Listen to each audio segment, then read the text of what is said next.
All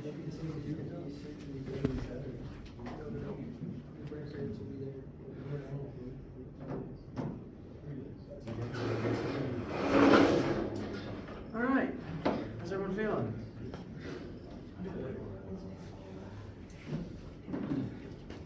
Happy Monday, so you stay warm and dry today. So,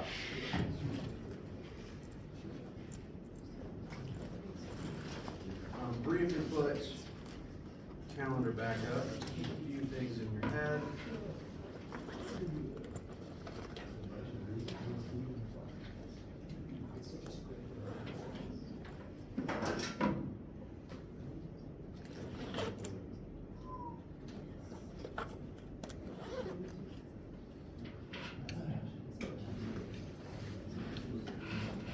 Today is Monday, February 12th. Our main goal this week is to conclude chapter 7, which will be about energy primarily. Again, still direct continuation, and talk about what energy is and how it's similar and different to momentum. And I plan for us to wrap that up between Wednesday and Friday. It's not going to be a very long chapter, none of them are.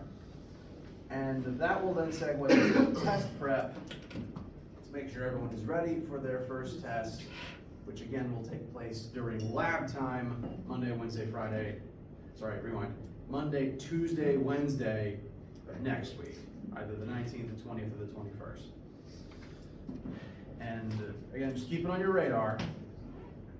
Test 1 season will begin in a week, but do note again, that'll be during lab time, so we still have lecture time for review. Any questions, concerns, etc. before we get started today?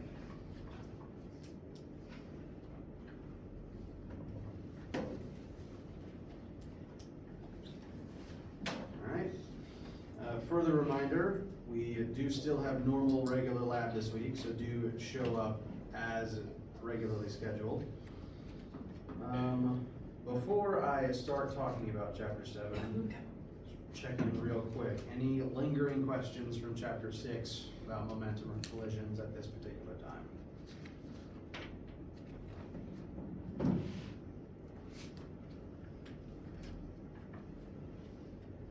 Okay, in that case, let's start on with chapter 7. You know, all of our concepts are kind of building upon each other. First, we looked at laws of motion, the forces that cause motion, described motion itself. Momentum is a further extension of those laws and of motion.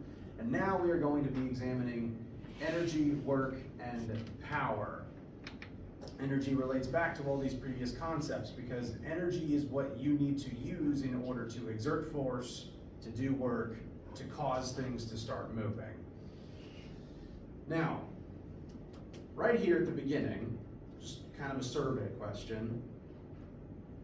How would you define energy? How would you describe energy? How would you try to point out where you would observe energy in the world around you? What sort of thoughts come to mind?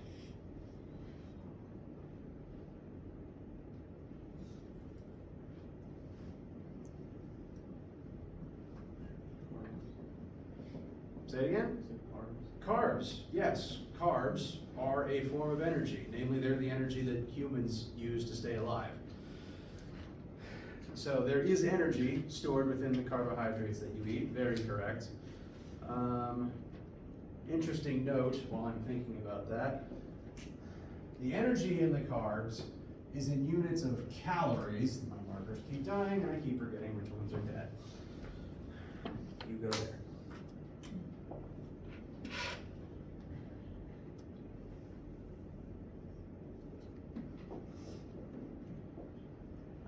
The energy in the food you eat is typically advertised in units of calories. And note that the packaging always puts an uppercase C on that.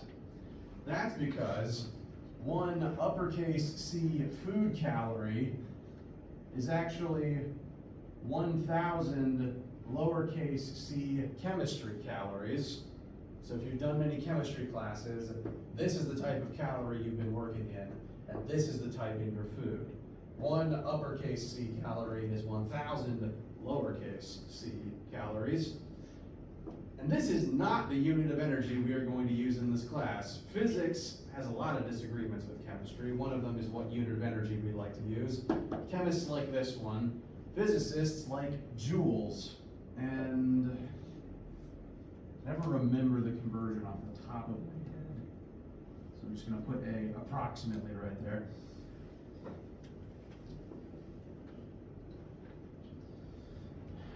One lowercase c calorie is about 4.7 joules. So one uppercase c food calorie is 4,700 joules.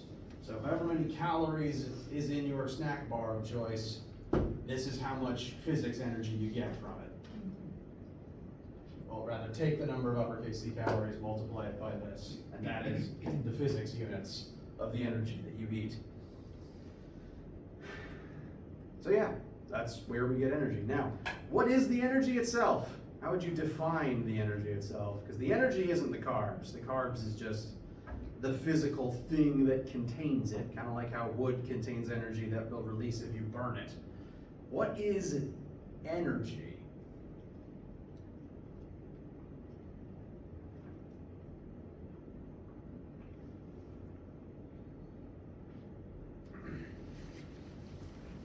It is absolutely okay to not have a readily available answer because, as it turns out, physics doesn't have one either. I'm bringing this up to point out the oddity of energy. Energy is just this thing that you kind of know when it's around because you see stuff happening. You see lightning, or you're watching some science fiction or fantasy show and something starts glowing, so you know it has energy somehow. But what exactly is that energy? That's the problem physics still has to explore, because you can never actually detect energy directly. You can only detect when something has energy. In the case of lightning, which is very easily one of the first sources of energy that humans were consciously aware of, what you're seeing here isn't energy. What you're seeing here is air that possesses energy. When you see electricity, whether it's lightning or not, what you're actually seeing is air molecules that have been super energized and are now glowing as a result of that. Basically, the air turns into plasma for a split second, which is technically also what's happening in the light bulbs. So again, what your eyes are looking at isn't energy itself, it's plasma, which is a physical thing. Plasma's matter. So this isn't energy, this is still physical material that it happens to be glowing. Same thing here.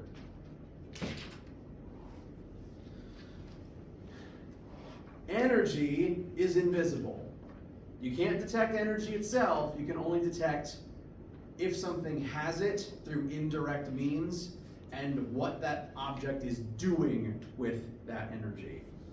So you can't see it, you can't feel it, we have to detect it through roundabout ways. Now I like to give you definitions whenever we bring up new concepts, and the best definition of energy that physics can provide is something that matter can possess that allows matter to do things. For example, your body is made of matter, and your body needs energy in order to do things. That's why you keep eating. The energy in the food gets reappropriated to different parts of your body, and all the cells of your body use that energy to carry out their vital functions. You need it. The matter of your body requires it, but again, it is very hard to describe and hard to pin down. You need it to do stuff, but the it is still kind of mysterious. You can't really see the energy. You only know that you have it because you possess it and can do stuff with it. And if you run out of it, you eat a snack and take a nap.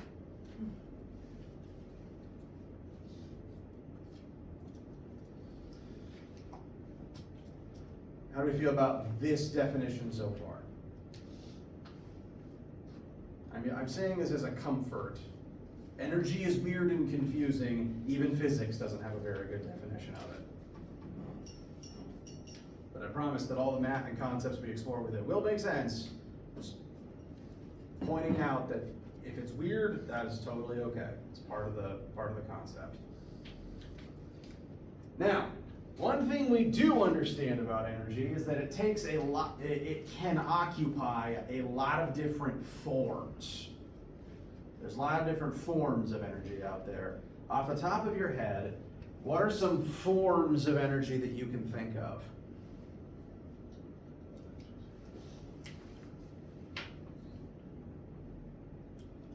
Kinetic energy. Very good. Very appropriate, because that's the first one we're going to be talking about. Kinetic. All right, very good. Any others come to mind?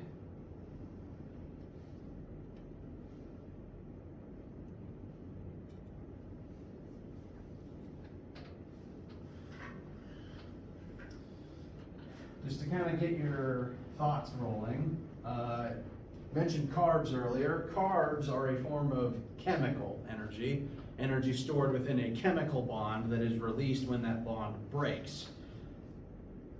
This is not a chem class, so this isn't on this test or anything, but just to benefit your understanding of the subject.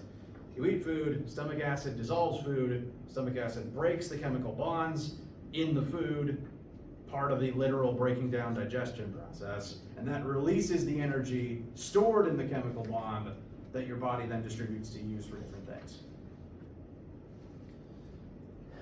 Other forms include, but are not limited to, electrical, thermal. Is there another one I was going to mention?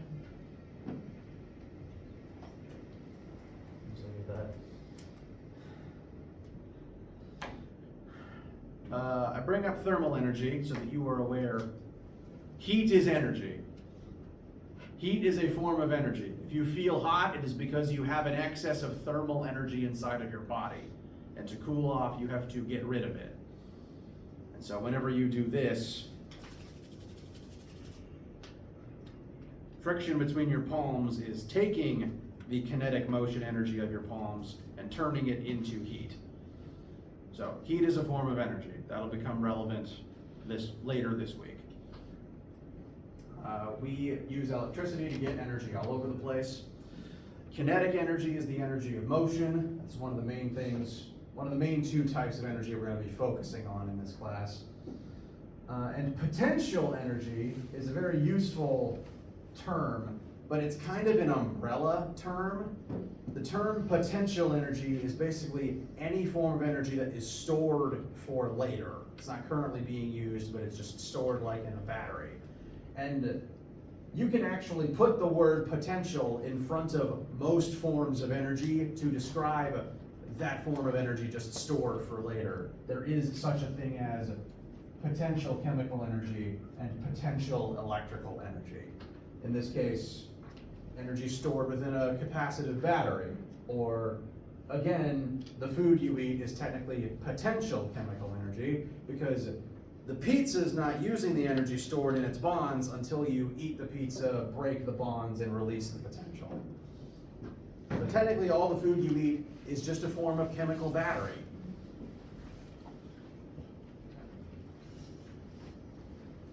So, energy is mysterious, takes a lot of different forms. We will be focusing mainly on two forms, those being kinetic and gravitational potential.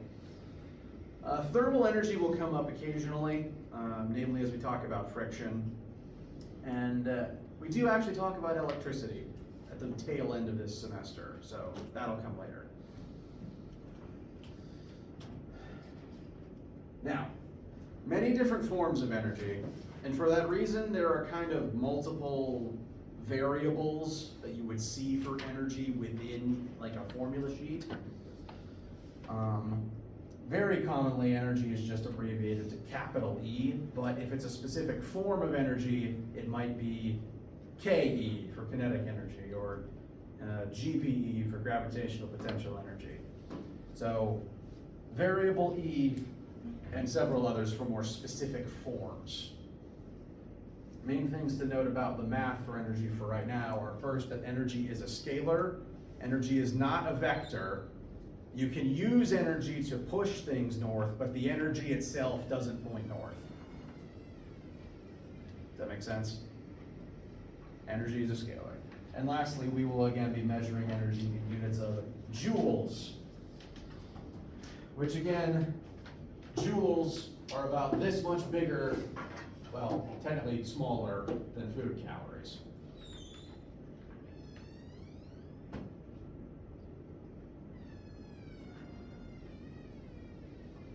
Questions so far?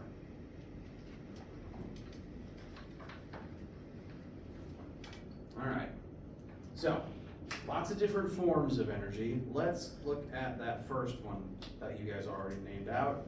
Kinetic energy, the energy of movement. You can't see energy, but you can see what matter does when it has energy. Two of the most common things that matter will do when it has energy is glow or move. Glowing in the case of the light bulbs, moving in the case of literally anything that moves, especially this guy. If you see matter that is moving, it must possess kinetic energy allowing it to move. In order to make something move, you have to give it kinetic energy first so that it moves, so that it has the energy to be able to move.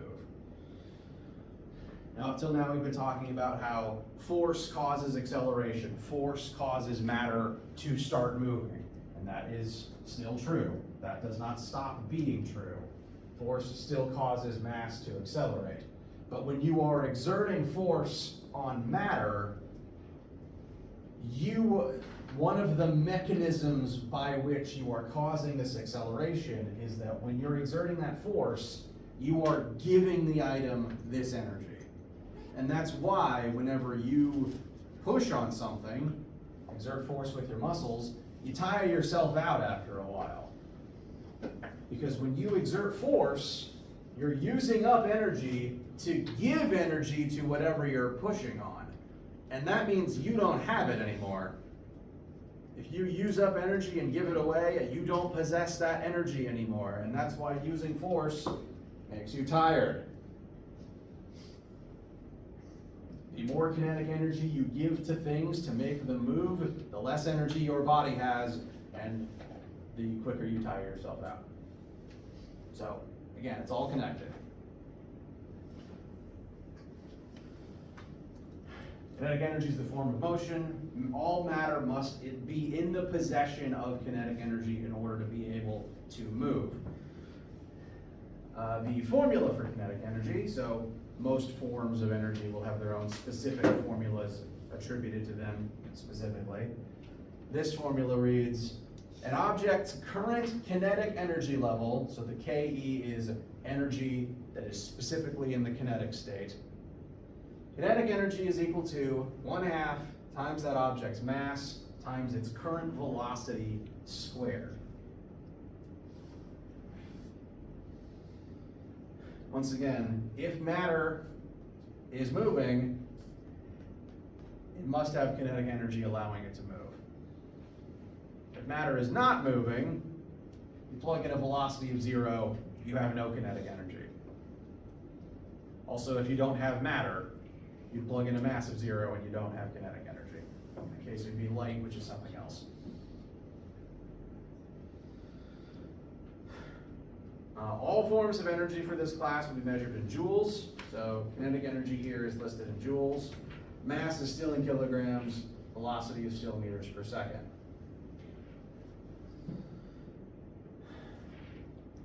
Questions thus far?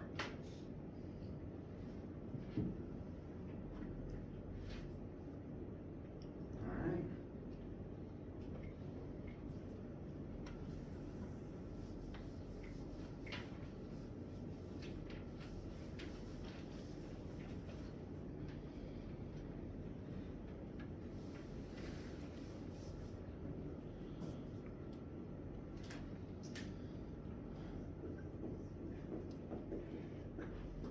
Formula up here so that you still have it when I tab too far.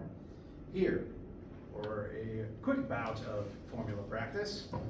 Here are 3 different scenarios. Each contains a different organism or object of a specific mass moving at a specific velocity. I would like you guys to tell me, either working on your own or amongst yourselves, which of these three scenarios currently contains the most kinetic energy.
Place a bet.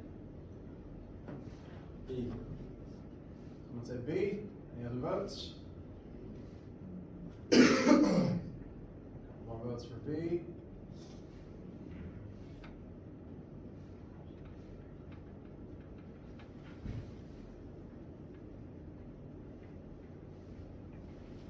All right. Polls are closed. Let's check our work. For the bowling ball, are we going to plug in 5,000 grams? No. How many kilograms is that? 5. Very good. And so the bowling ball, once you correctly convert the unit and also square the velocity, because note, the v term is squared, and you will only square the v term. So this would be the same as 1/2 times 5 times 9. And that gives the bowling ball 22.5 joules.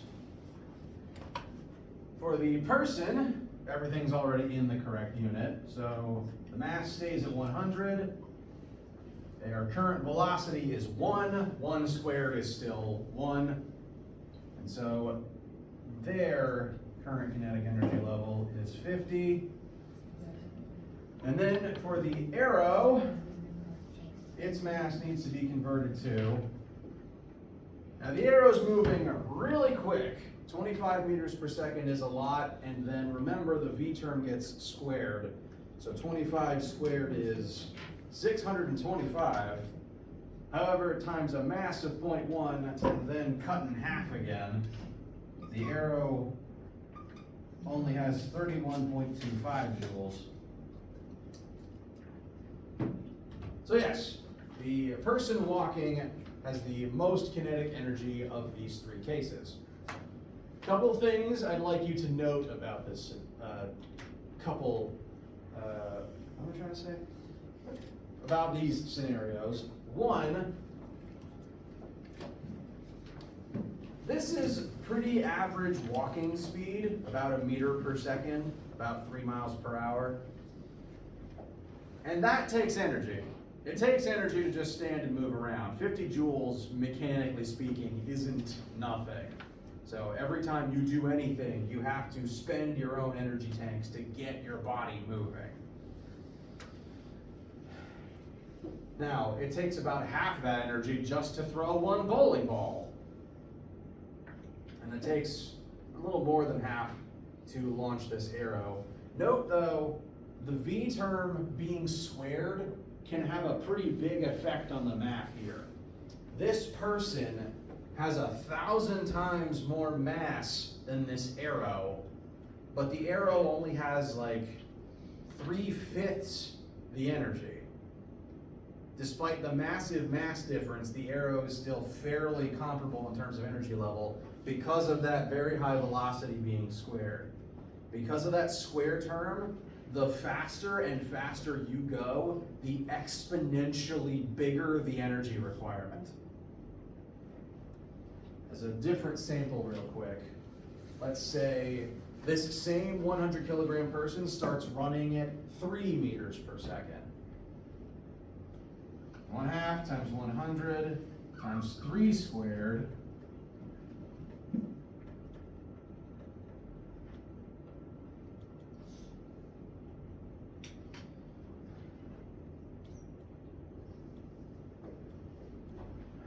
(450 joules. By tripling their velocity, they have nonupled their energy requirement. Energy cost exponentially increases with velocity. If you go twice as fast, it takes 4 times as much energy. Triple as fast, 9 times as much energy. This I feel explains a few things that you might have noticed before. One, in my personal opinion, running sucks. Running tires me out super fast. Again, it literally eats up your energy so quick, just going faster. 2, driving faster actually runs your gas out quicker, because the faster your car is going, the more energy it takes to be at that speed. Now, that's a little bit complicated by most cars having gears. Really what happens is you waste more fuel at the highest speed of a specific gear before you switch. This may or may not make sense depending if you're used to driving automatics or manuals. But if you're into cars, my tip would be drive at the lowest possible speed in the highest possible gear for efficiency's sake. And lastly, this is why space travel is super expensive and complicated. Because to get anywhere in space, you gotta be moving so fast.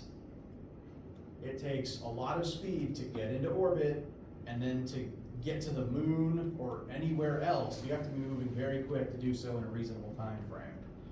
Even, I like the movie The Martian, even within The Martian, their future ships took years to get to Mars, and they were still moving so many times the speed of sound. Because again, the faster you go, the bigger the energy cost, the more fuel you have to burn up. And we don't have the fuel to get a spaceship up to anything close to light speed. You know how movies like Star Wars, you can just zip to another galaxy instantly. We can't do that in real life, because if you go anywhere near fast enough to pull that off, it'll take more energy than exists in this solar system. So, among other things, this is why one reason why space travel is hard, and why it takes all of the rocket fuelers to get a single thing into orbit. Questions so far? Wait, so you said like it's not possible to go light speed? Yes. Let's. I'm going to do this same calculation again, just for sample's sake. Let's just say that we're accelerating a single 100 kilogram human. So let's say the Flash running at light speed. Let's even cut out a spaceship. Let's just say a person trying to get up to light speed, get to another solar system, or do any of Flash's other shenanigans. The speed of light in meters per second. It's 8 zeros. 1, 2, 3, 4, 5, 6, 7, 8. Yeah. The speed of light in metric is 300 million meters per second, and that velocity needs to be squared. So the energy requirement for one adult human to move at this speed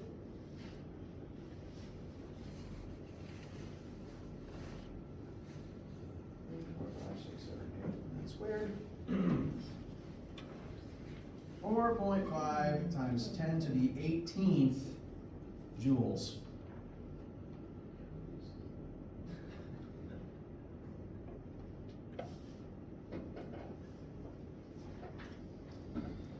And even if you could get up to this speed, it would still take you 8 minutes to reach the sun.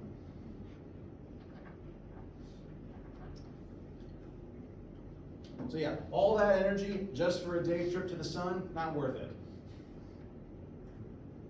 Also, you know, I know from myself studying spatial relativity, if you get even close to this speed, you're at risk of tearing a hole in reality. So, you know, there's other problems besides just the energy requirement.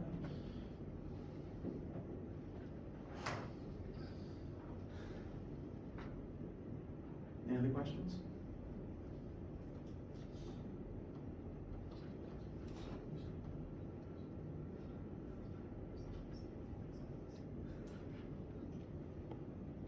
Let me run one more quick calculation.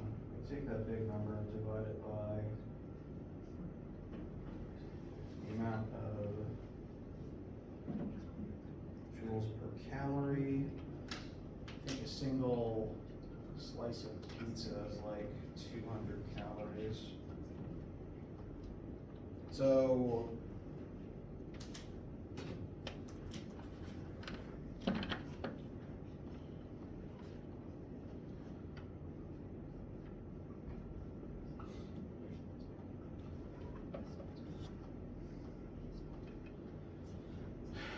five followed by 12 zeros in terms of number of pizza slices. There's not enough pizza on Earth to go that fast. I will say, to the benefit of comics writers, they do try to hand wave Flash's extreme calorie deficit every day by making him eat a lot. But you can't eat that much. You'd eat the planet.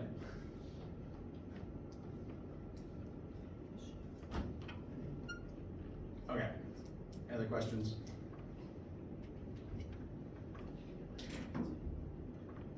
All right. Now, there are a few details about kinetic energy that I want to make sure you've heard from me. One, kinetic energy is pretty similar to what we spent last week talking about, momentum. Because momentum is this thing that you possess that compels you to keep moving at a certain speed in a certain direction. And kinetic energy is also this thing you possess that keeps your mass moving at a specific speed. So they are very similar. And in fact, if you have one, you must also have the other. Because the formula for momentum is m times v. And the formula for kinetic energy is 1/2 mv squared. You calculate them from the same variables. As long as both m and v are not 0, you must have both of these things at the same time. So you might be wondering, why are they even separate things? What's the point of them being separate concepts with separate formulas? And I get that, but they're separate concepts because they are separate things and they do behave differently. Kind of like the difference between momentum and inertia. One of the differences between momentum and kinetic energy is that one is a vector and one is a scalar. Momentum is a vector, meaning that you want to keep moving in the same direction forever. Kinetic energy, though, like all forms of energy, is a scalar. Kinetic energy doesn't actually care what direction you move in, it just cares that you keep moving at that speed in some direction. Because again, energy is a scalar, it doesn't care. The reason this formula gives you a vector is because you multiply vector velocity by scalar mass and you get a momentum vector that's in the same direction as the velocity. This formula does not give you a vector because if you square a vector into itself, the direction just goes away, weirdly. Which kind of makes sense if you consider like what would happen if you plug in a negative velocity vector, because the negative square becomes positive. The square just kind of takes the direction away. And so kinetic energy, scalar. It doesn't care what direction you move in, it just wants you to keep moving. So that's one difference.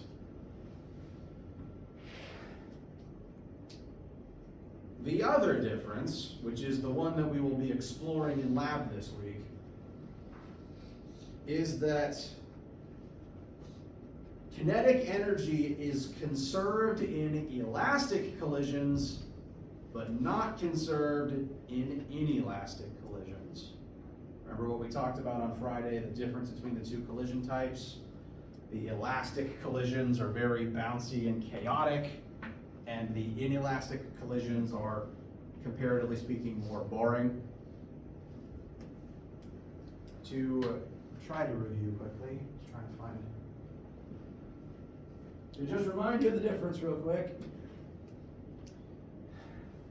I have a freshly reinflated basketball and a freshly deflated soccer ball. Elastic collision,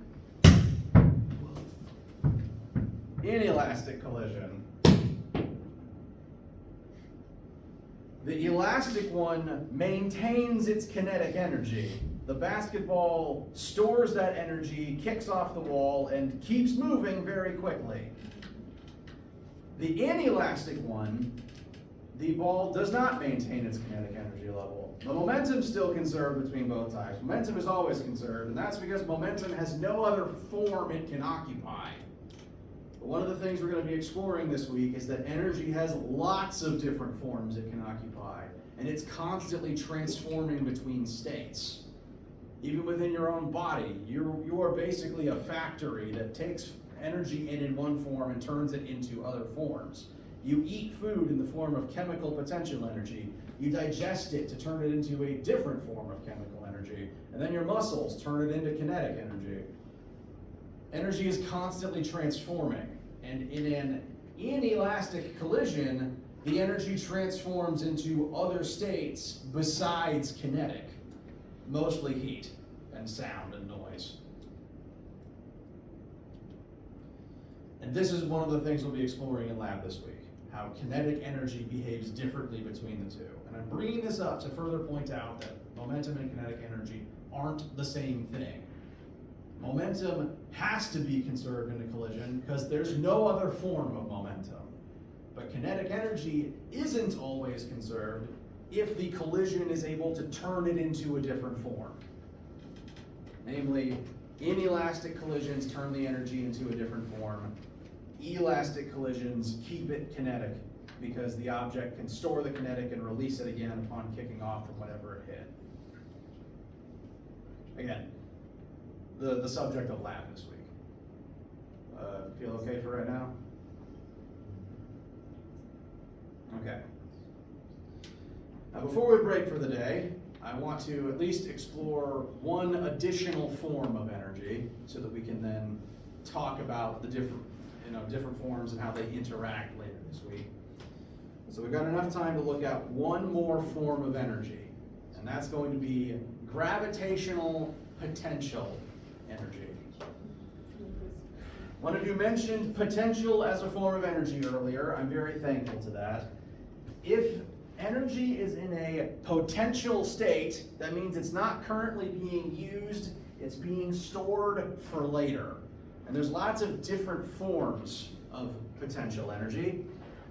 The main one we'll be looking at is gravitational potential energy, which is energy stored in an object's ability to fall. Which, if you haven't heard of it before, might sound kind of strange. I fully admit that. Basically, if something is capable of falling, it has energy stored up in that very fact. And that energy is released when it falls.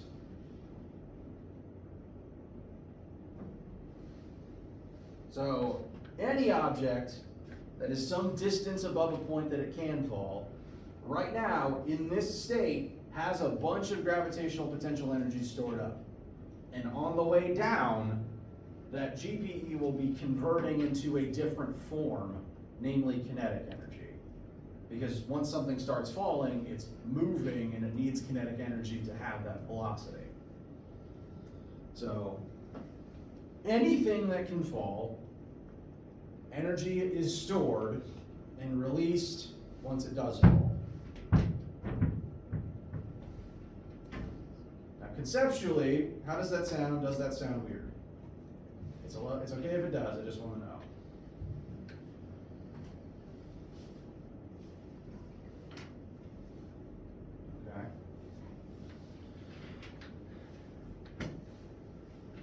Now the formula for GPE is its own form, so it does have its own formula.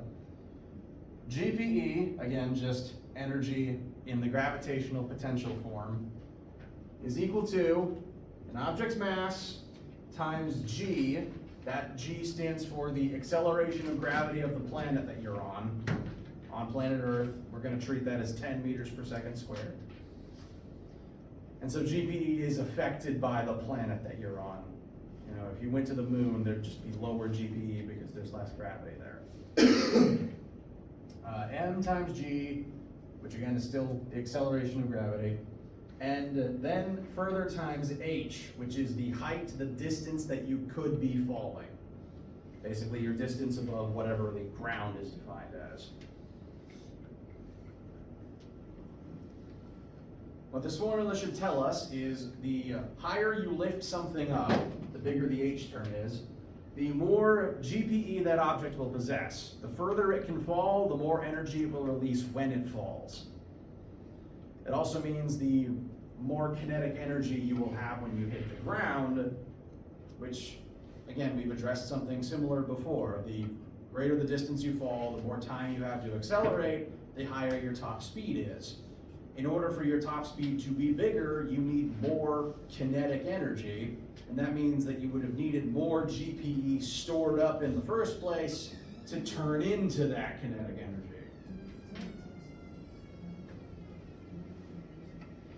And also, I'll just address the mass term. The more mass something has, the more energy it releases when it falls. If I drop a golf ball off of this building, you're probably not going to notice the impact.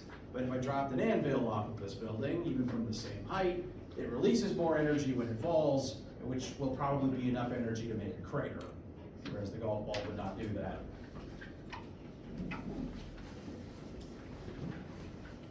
All right so far? All right. Now, this is technically a new formula, so one more quick sample calculation. Two similar scenarios again. Which one has more GPE in it?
Any votes for the one with more GPE? Bless you. Bless you. A. A? Anyone disagree? B. Okay, got one vote for B.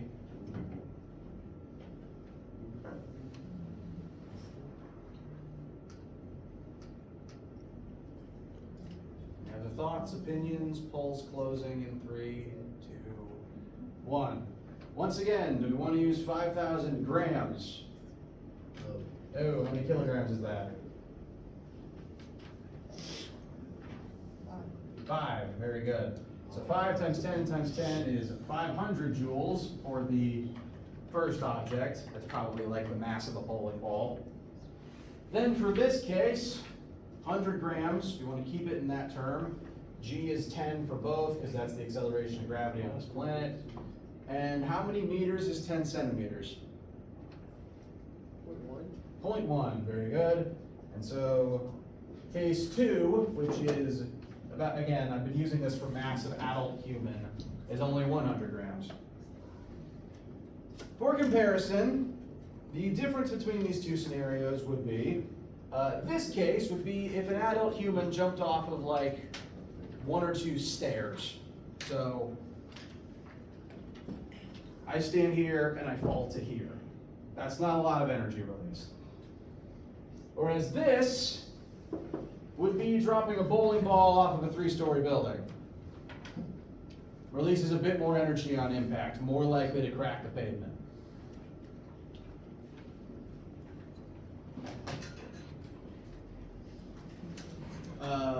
Do note, though, that not only do these totals represent the amount of energy that is released when these objects fall, they also represent how much energy you had to spend to get them there. Because one of the things we'll be exploring this week is that energy doesn't just spring into existence. There's only a fixed amount of it in the entire universe. So if these two scenarios have this much GPE, it's because something used energy and did the work to lift them up to that height. You have to spend 500 joules of your own energy to get the bowling ball on that roof. You have to spend 100 joules of your own energy to climb each step. And then that energy just remains in the GPE state until you either fall or go back downstairs.